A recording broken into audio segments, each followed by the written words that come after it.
चला तर आज आहे ना आपण उपासासाठी रताळ्याचे चिप्स करून घेऊयात. तर त्यासाठी आहे ना आपण रताळे धुवून घेतलेले आहेत मस्त आणि त्याचे छोटे छोटे काप करून घेऊयात. तर आहे ना असे काप करून परत एकदा धुवून घेऊयात आपण. ते धुवून आहे ना कढईत टाकून घेऊयात.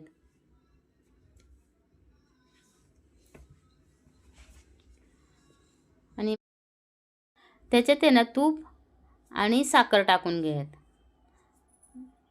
हे दोनच जिन्स टाकायचे त्याच्यात, जास्त नाही काय टाकायचं. तूप आणि साखर टाकूनच ते वाफेवर शिजवून घ्यायचं.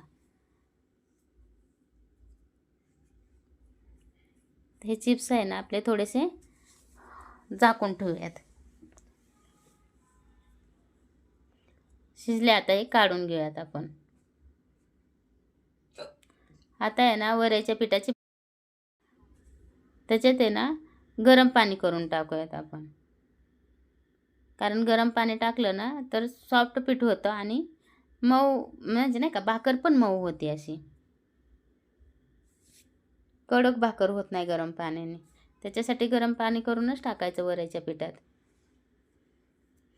आणि मस्त मळून भाकर करायची. मस्त होते भाकर अशी नाही का, मस्त हे केल्यावर.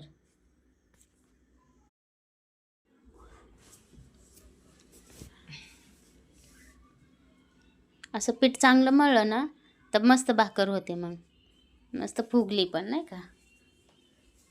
त्याच्यासाठी गरम पाणी करून पीठ मऊ मळून घ्यायचं मस्त, म्हणजे असं भाकर फुगते मग टम.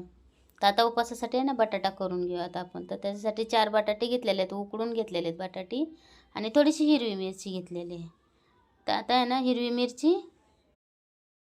मिरची आणि मीठ बारीक करून घेऊयात. उपासासाठी फक्त मिरची आणि मीठच बारीक करून घ्यायचं, पण काय टाकत नाही ना दुसरं त्याच्यात. तर मग 2च जिन्सा फक्त वाटून घ्यायच्या. आणि आहे ना आता तेल टाकून घेऊयात आपण तव्यातच करणार आहे आपण. आता कढईत नाही करणार. ज्या तव्यात भाकर केली ना त्याच तव्यात करणार आहेत आपण बटाटा. मी थोडा मिरचीचा ठेचा बाजूला ठेवला आहे, कारण मला आवडतो ना, म्हणून ठेवला बाजूला मी.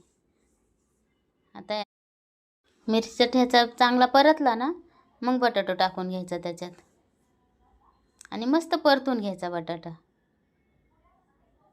चांगला हिरवी मिरचीचा ठेचा आणि बटाटा परतला ना की मस्त होतो बटाटा. मग हे असे चिप्स मस्त बटाटा भाकर. कसं वाटले आजची रेसिपी कमेंट करून सांगा मग.